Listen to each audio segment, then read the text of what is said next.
Hello friends आज video को मु तुमको स्वागत करजी। हेलो फ्रेंड्स आज मु तुमको तृतीय श्रेणी जना जना बहिर विज्ञान पाठ पढ़ावा को चाहूची। ता पाठर ना है परिपाक क्रिया। परिपाक क्रिया बारे तुम जानिछ तो जोटी पाटी थिबो पाकस्थली थिबो बा अंतनली थिबो सेटा को परिपाक कुहा जाय। से ता पाठ आज पढ़िबा। आमे खाउथिबा खाद्य हजम हेबा कार्य पाटिरु आरंभ होई पाकस्थली और अंतनली रे शेष हुए। आम जो अंतनली चित्र देखि पाथबो तमे बही काढी के देखिनियो भल से। खाद्य हजम न हेले होइबा अंश और खदडा अंश मल भाबे आम शरीर रु बाहरी जाए। बाहरी जाए बोले कौन बाहर जाए आप जानते बाहर जाए। हजम हेउथिबा खाद्य सरलीकृत होई रक्त रे मिसी आमको शक्ति जगाए। जगाए बोले कौन करे आपण जानिथिबे सेटा।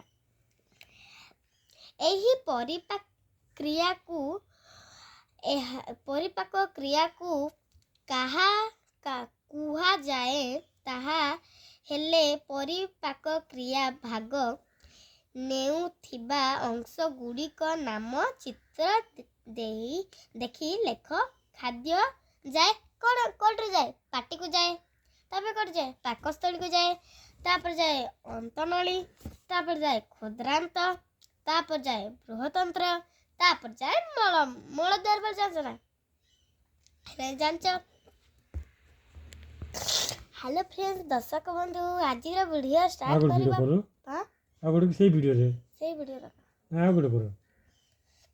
हेलो प्रिय दर्शक बंधु आज वीडियो को तुमको जदी आइडी मी वीडियो कर देछि तुम कहतलो आ फास्ट करछि के फ्रेंड्स आज वीडियो को मो तुमको स्वागत करूछि। फ्रेंड्स आज पाठ तृतीय श्रेणी जणा जण बा विज्ञान रो पाठ पढ़िया को जाए श्वास क्रिया पढ़ा को जाऊे। कौन पढ़ा को जाए श्वास क्रिया। तो पढ़ा को जीवा वर्तमान नाक बाटे जोर रे पवन भितरु निया और बाहर को छाड़ छाड़छे कि नहीं छाड़छे हेले पवन नेला बेले को और छाड़िला बेले को छाती हाथ रे रखी अनुभव कर।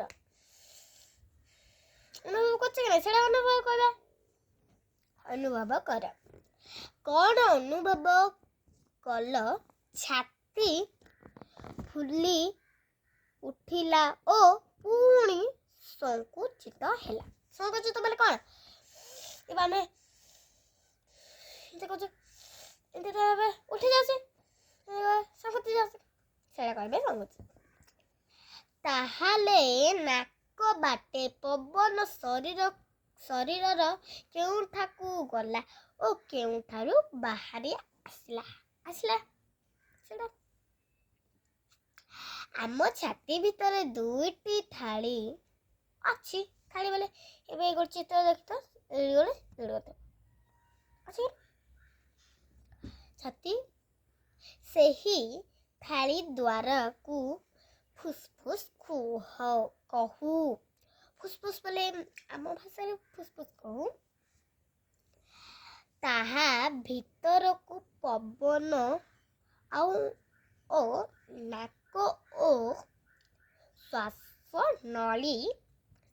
नली देई जाए पुणी सही बाट देई बाहरी आसे कि नहीं सेडार सत्य कथा ना। पवन नाक भीतर को नेबा को प्रश्वास और बाहर को छाड़िबा श्वास कुह। एही क्रिया द्वारा फुसफुस रे रक्त विशुद्ध होई थाए।